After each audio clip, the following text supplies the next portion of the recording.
here to basically show you how to perform manual inline cervical stabilization. So basically, I'm going to demonstrate for you, at least in terms of how to go about it.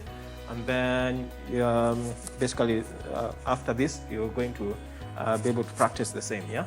Sure. Okay, so we have a 7-year-old child who's presented after a fall from a tree, and he's been brought into the emergency department, and you've been called in to assist with manual inline cervical stabilization.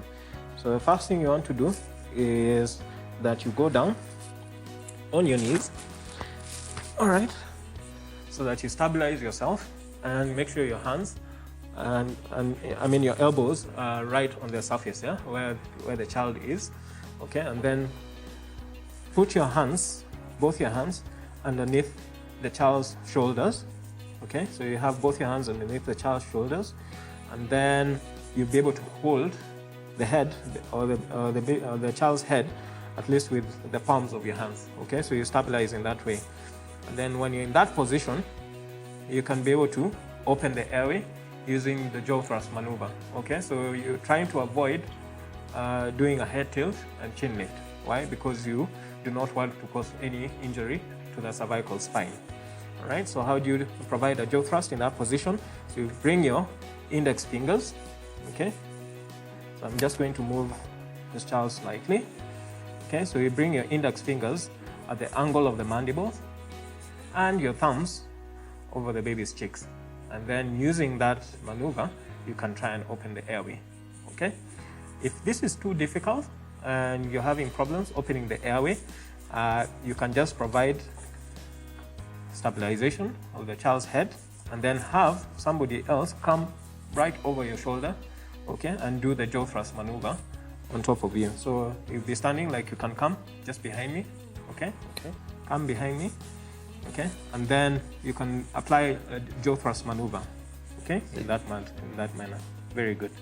Okay, so your thumbs on the baby's cheeks and your index fingers at the mandible or the angle of the mandible, okay, and you provide a jaw thrust maneuver, okay, so that would be the optimal position, and you can even be able to have another person come in and intubate the child in that position, right?